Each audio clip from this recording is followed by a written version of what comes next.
Hello everyone and welcome to this video guide. I will share with you how to log in Aphra accounts, nationality, boards, Australian health. So all you have to do, go to Google, search for this keyword as you can see here, Aphra, this keyword. Click the first website here. You will see this page. Go to Aphra portal. And this page, this is a login portal as you can see here, and just wait a few seconds. If you want to log in here, click get started. This is for a login page. You will redirect it to this page, scroll down and then click set up your this is for multiple authentication. Click this one and then just wait. You will see this page. First step, friends, download this app, and the second step, go, I have this extension.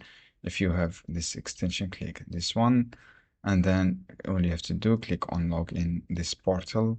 It will redirect it to this portal. As you can see here, you will see two pages. If you have PIE, click this one. If you have apply for registration first time, click this one. If you have account, click this one, and then you will redirect it to this page. From here, write your user and ID and password. After that, click login. It is simple steps. Write your birthday, password, and ID, and complete your login process. This is how you can do. I hope this guide helpful for you. Don't forget, give like and give share this video.